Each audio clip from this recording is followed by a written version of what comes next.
ওম শান্তি। আজি 30/4/2025 বৰ্ষৰ প্ৰাতঃ মুৰলী। ওম শান্তি। বাপ দাদা মধুবন। আজি বাবাই কৈছে, মৰমৰ সন্তানসকল, পিতাই তোমালোকক পুৰুষোত্তম কৰি তুলিবৰ কাৰণে পঢ়াই আছে। তোমালোক এতিয়া কনিষ্ঠৰ পৰা উত্তম পুৰুষ হোৱা। সকলোতকৈ উত্তম হৈছে দেৱতাসকল। প্ৰশ্ন: ইয়াত তোমালোক সন্তানসকলে কোনটো পৰিশ্ৰম কৰা যিটো সত্য যুগত কৰিবলগীয়া নহ'ব? উত্তৰ: ইয়াত দেহ সহিত দেহৰ সকলো সম্বন্ধ পাহৰি আত্মা অভিমানী হৈ শৰীৰ ত্যাগ কৰিবলৈ বহুত পৰিশ্ৰম কৰিবলগীয়া হয়। সত্য যুগত বিনা পৰিশ্ৰমে বহি বহিয়ে শৰীৰ ত্যাগ কৰি দিবা। এতিয়া এইটোৱেই পৰিশ্ৰম বা অভ্যাস কৰা যে মই আত্মা, মই এই পুৰণি সৃষ্টি, পুৰণা শৰীৰ এৰিব লাগে, নতুন ল'ব লাগে। সত্য যুগত এইটো অভ্যাসৰ প্ৰয়োজন নাই। গীত: দূৰণিৰ দেশৰ নিবাসী। ওম শান্তি। অতি মৰমৰ আত্মিক সন্তানসকলে জানে যে পুনৰাই অৰ্থাৎ কল্প কল্পৰ পাছত। ইয়াক কোৱা হয় পুনৰাই দূৰণিৰ দেশৰ নিবাসী পৰৰ দেশলৈ আহিছে। এনেকৈ কেৱল সেই এজনৰ ক্ষেত্ৰতহে গায়ন কৰে। তেওঁকেই সকলোৱে স্মৰণ কৰে। তেওঁ হৈছে বিচিত্ৰ। তেওঁৰ কোনো চিত্ৰ নাই। ব্ৰহ্মা, বিষ্ণু, শংকৰক দেৱতা বুলি কোৱা হয়। শিৱ ভগৱানৱাজ বুলি কোৱা হয়। তেওঁ থাকে পৰম ধামত। তেওঁক সুখ ধামলৈ কেতিয়াও নামাতে, দুখ ধামলৈহে মাতে। তেওঁ আহেও সংগম যুগত। এয়াতো সন্তানসকলে জানে যে সত্য যুগত গোটেই বিশ্বত তোমালোক পুৰুষোত্তম হৈ থাকা। মধ্যম কনিষ্ঠ তাত নাথাকে। উত্তমতকৈ উত্তম পুৰুষ এওঁলোক শ্ৰী লক্ষ্মী নাৰায়ণ নহয় জানো? এওঁলোকক এনেকুৱা কৰি তোলোতাজনক শ্ৰী শ্ৰী শিৱ বাবা বুলি কোৱা হ'ব। শ্ৰী শ্ৰী বুলি সেই শিৱ বাবাকহে কোৱা হয়। আজিকালিতো সন্ন্যাসী আদিয়েও নিজকেই শ্ৰী শ্ৰী বুলি কৈ দিয়ে। গতিকে পিতাহে আহি এই সৃষ্টিক পুৰুষোত্তম কৰি তোলে। সত্য যুগত গোটেই সৃষ্টিত উত্তমতকৈও উত্তম পুৰুষসকল থাকে। উত্তমতকৈও উত্তম আৰু কনিষ্ঠতকৈও কনিষ্ঠৰ মাজত পাৰ্থক্য এই সময়ত তোমালোকে বুজি পোৱা। কনিষ্ঠ মনুষ্যই নিজৰ নীচতা দেখুৱায়।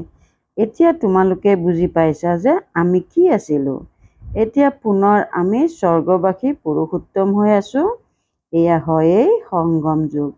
তোমালোকৰ আস্থা আছে পুৰণি সৃষ্টি নতুন হ'ব। পুৰণিয়েই নতুন, নতুনেই পুৰণি নিশ্চয় হয়।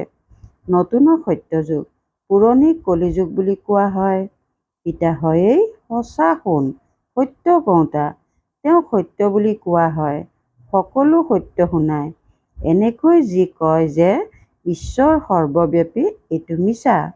এতিয়া পিতাই কয়, মিছা নুশুনিবা, বেয়া নুশুনিবা, বেয়া নাচাবা। ৰাজবিদ্যাৰ কথা বেলেগ। সেয়াটো হৈছে অল্পকালৰ সুখৰ কাৰণে।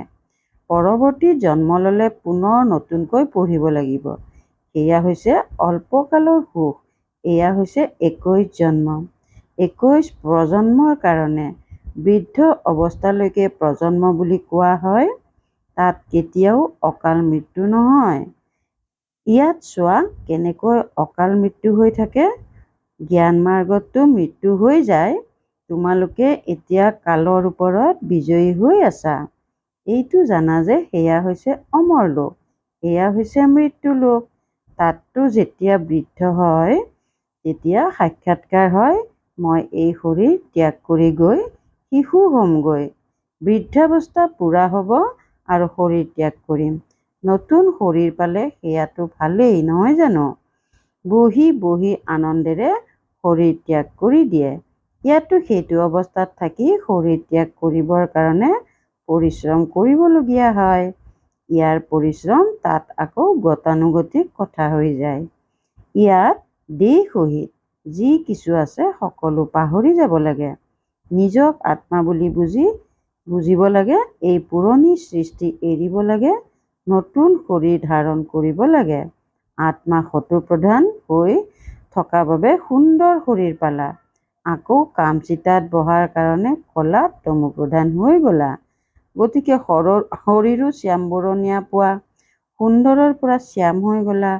কৃষ্ণৰ নামটো কৃষ্ণই হয়, আকৌ তেওঁক শ্যামসুন্দৰ বুলি কিয় কয়?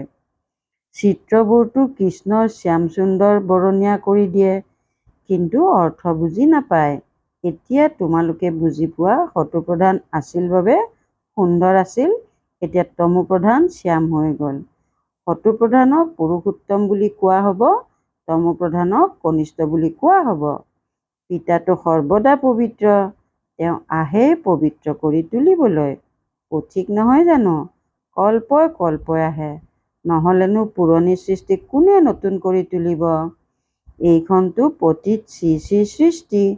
এই কথাবোৰ জগতৰ কোনেও নাজানে। এতিয়া তোমালোকে জানা যে পিতাই আমাক পুৰুষোত্তম কৰি তুলিবৰ কাৰণে পঢ়াই আছে। পুনৰাই দেৱতা হ'বলৈ আমিয়েই ব্ৰাহ্মণ হৈছোঁ। তোমালোক হৈছা সংগমযোগী ব্ৰাহ্মণ। জগতে এইটো নাজানে যে এতিয়া সংগম যুগ। শাস্ত্ৰত কল্পৰ আয়ুস লাখ লাখ বছৰ বুলি লিখি দিছে। গতিকে বুজি লয় যে কলিযুগটো এতিয়া শিশু। এতিয়া তোমালোক অন্তৰেৰে বুজি পোৱা, আমি ইয়ালৈ আহিছোঁ উত্তমতকৈও উত্তম কলিযুগী পতিতৰ পৰা সত্যযুগী পাৱন মনুষ্যৰ দেৱতা হ'বৰ কাৰণে। গ্ৰন্থটো অৰ্থাৎ শিখসকলৰ ধৰ্মগ্ৰন্থত মহিমা আছে। ঈশ্বৰে মলিন কাপোৰ পৰিষ্কাৰ কৰে, কিন্তু গ্ৰন্থ পঢ়াওঁতাসকলেও অৰ্থ বুজি নাপায়। এই সময়তো পিতা আহি গোটেই জগতৰ মনুষ্য মাত্ৰক পৰিষ্কাৰ কৰে। তোমালোক সেইজন পিতাৰ সন্মুখত বহি আছা। পিতাইহে সন্তানসকলক বুজায়।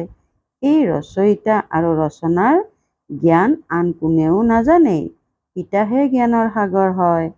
তেওঁ সত্য চৈতন্য অমৰ, পুনৰ্জন্ম ৰহিত, শান্তিৰ সাগৰ, সুখৰ সাগৰ, পবিত্ৰতাৰ সাগৰ। তেওঁকে আহ্বান জনাই যে আহি এই উত্তৰাধিকাৰ দিয়ক।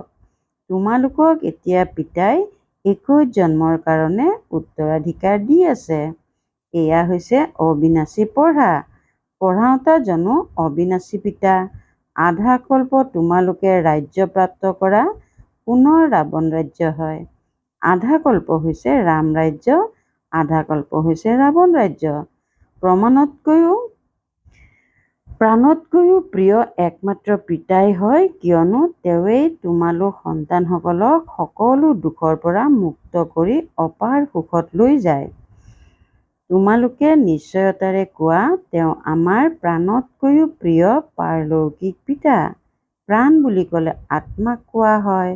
সকলো মনুষ্য মাত্ৰেই তেওঁক স্মৰণ কৰে, কিয়নো আধা কল্পৰ কাৰণে দুখৰ পৰা মুক্ত কৰি শান্তি আৰু সুখ দিওঁতা একমাত্ৰ পিতাই হয়।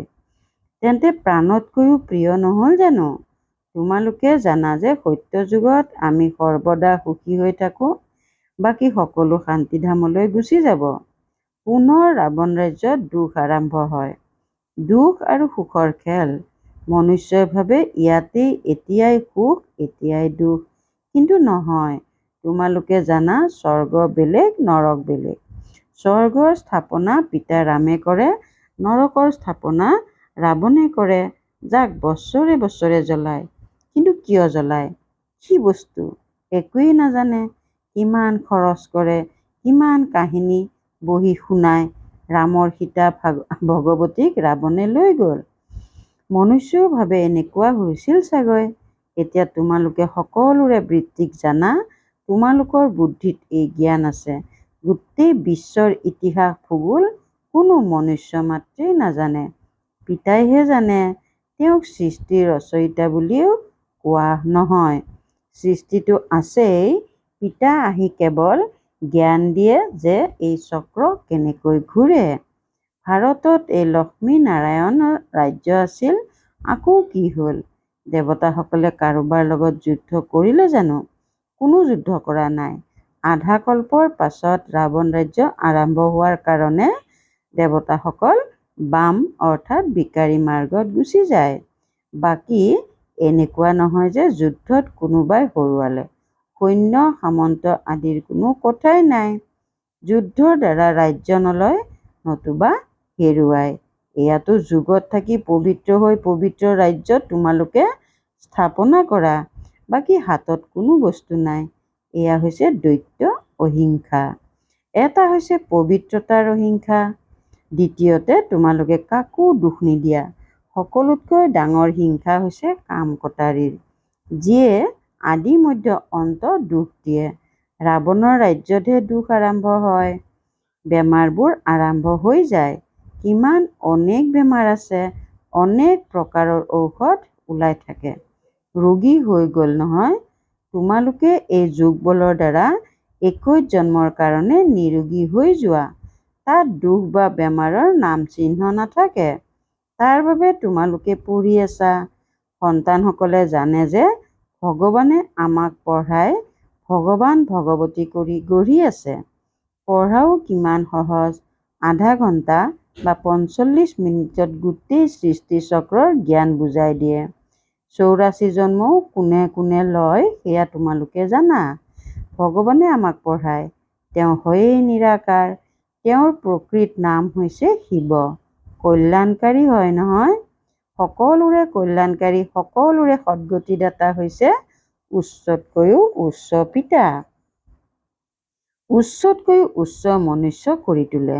পিতাই পঢ়াই বুদ্ধিমান কৰি কয়, এতিয়া গৈ পঢ়োৱা। এই ব্ৰহ্মা কুমাৰ কুমাৰীসকলক পঢ়াওঁতা যেন হৈছে শিৱ বাবা। ব্ৰহ্মাৰ দ্বাৰা তোমালোকক তুলি লৈছে। প্ৰজাপিতা ব্ৰহ্মা ক'ৰ পৰা আহিল? এই কথাটিয়ে বিবুদ্ধিত পৰে। এওঁক তুলি ল'লে এনেকৈ কয়, বহুত জন্মৰ অন্তত এতিয়া বহুত জন্ম কোনে ল'লে? এই লক্ষ্মীনাৰায়ণেই সম্পূৰ্ণ 84 জন্ম লৈছে। সেয়েহে কৃষ্ণৰ কাৰণে কৈ দিয়ে শ্যাম সুন্দৰ। আমিয়েই সুন্দৰ আছিলোঁ, পুনৰ দুটা কলা কম হৈ গ'ল। কলা কম হৈ হৈ এতিয়া কলাহীন হৈ গ'ল। এতিয়া তমো প্ৰধানৰ পৰা পুনৰ সতো প্ৰধান কেনেকৈ হ'ব? পিতাই কয়, মোক স্মৰণ কৰিলে তোমালোক পবিত্ৰ হৈ যাবা। এইটোও জানা যে এয়া হৈছে ৰুদ্ৰ জ্ঞান যজ্ঞ। এতিয়া যজ্ঞত ব্ৰাহ্মণ লাগে। তোমালোক হৈছা প্ৰকৃত ব্ৰাহ্মণ, সত্য গীতা শুনাওতা। সেয়েহে তোমালোকে লিখাও সত্য গীতা পাঠশালা। সেই গীতাটোৰ নামেই সলনি কৰি দিলে। অৱশ্যে হয়, যিসকলে কল্পপূৰ্বে উত্তৰাধিকাৰ লৈছিল তেওঁলোকেই আহি ল'ব। নিজৰ অন্তৰক সোধা, মই সম্পূৰ্ণ উত্তৰাধিকাৰ ল'ব পাৰিমনে? মনুষ্যই শৰীৰ ত্যাগ কৰিলে খালী হাতে যায়। সেই বিনাশী উপাৰ্জনটো লগত নাযাব। তোমালোকে শৰীৰ ত্যাগ কৰিলে হাত ভৰপূৰ হৈ যাব। কিয়নো 21 জন্মৰ কাৰণে তোমালোকে নিজৰ উপাৰ্জন জমা কৰি আছা। মনুষ্যৰতো সকলো উপাৰ্জন মাটিত মিলি যাব। তাতকৈ আমি কিয়নো স্থানান্তৰ কৰি বাবাক দি নিদিওঁ? যিয়ে বহুত দান কৰে তেওঁতো পৰৱৰ্তী জন্মত ধনৱান হয়। স্থানান্তৰ কৰে নহয়। এতিয়া তোমালোকে 21 জন্মৰ কাৰণে নতুন সৃষ্টিলৈ স্থানান্তৰ কৰা। তোমালোকে প্ৰতিদানত 21 জন্মৰ কাৰণে পোৱা। তেওঁলোকেতো এটা জন্মৰ কাৰণে অল্প কালৰ কাৰণে স্থানান্তৰ কৰে। তোমালোকেতো স্থানান্তৰ কৰা 21 জন্মৰ কাৰণে। পিতাটো হয়েই দাতা। এয়া ড্ৰামাত নিৰ্ধাৰিত হৈ আছে। যিয়ে যিমান কৰে তেওঁ পায়। তেওঁলোকে আওপকীয়াকৈ দান পুণ্য কৰে, গতিকে অল্প কালৰ কাৰণে প্ৰতিদান পায়। এয়া হৈছে পোনপটীয়া। এতিয়া সকলোবোৰ নতুন সৃষ্টিলৈ স্থানান্তৰ কৰিব লাগে। এওঁক অৰ্থাৎ ব্ৰহ্মাক দেখিলা কিমান বীৰত্ব দেখুৱালে। তোমালোকে কোৱা সকলোবোৰ ঈশ্বৰে দিছে। এতিয়া পিতাই কয়, এই সকলোবোৰ মোক দিয়া। মই তোমালোকক বিশ্বৰ বাদশ্বাহী দিম। বাবাইতো ততালিকে দি দিলে, অলপো নাভাবিলে, সম্পূৰ্ণ কৰ্তৃত্ব দি দিলে। মই বিশ্বৰ বাদশ্বাহী পাম, সেইটো নিচা লাগি গ'ল। সন্তান আদিৰ বাবে একোৱেই চিন্তা নকৰিলে। দিওঁতা ঈশ্বৰ, তেন্তে মই কাৰোবাৰ বাবে দায়বদ্ধ হওঁ জানো? 21 জন্মৰ কাৰণে স্থানান্তৰ কেনেকৈ কৰিব লাগে? এই পিতাক অৰ্থাৎ ব্ৰহ্মা বাবাক, স্বয়ং পিতাক অনুসৰণ কৰা। প্ৰজাপিতা ব্ৰহ্মাই কৰিলে নহয়। ঈশ্বৰটো দাতা হয়।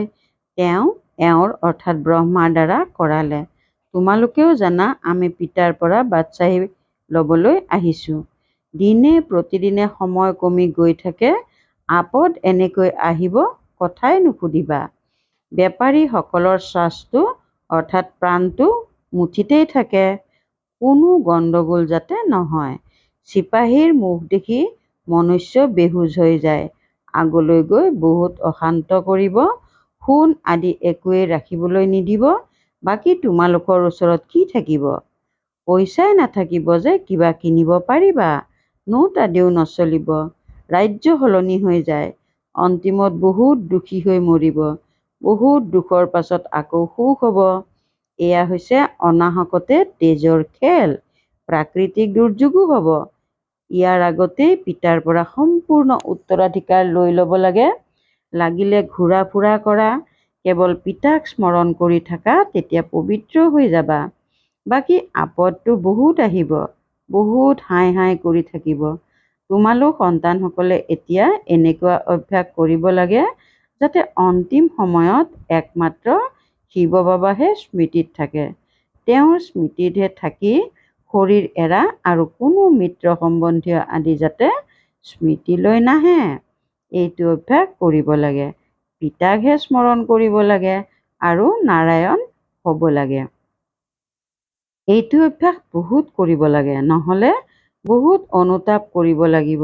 অন্য কাৰোবাৰ স্মৃতি আহিলে তেন্তে অনুত্তীৰ্ণ হ'লা। যিসকল উত্তীৰ্ণ হয় তেওঁলোকেই বিজয়মালাত আহিব। নিজকে সুধিব লাগে, মই পিতাক কিমান স্মৰণ কৰোঁ। যদি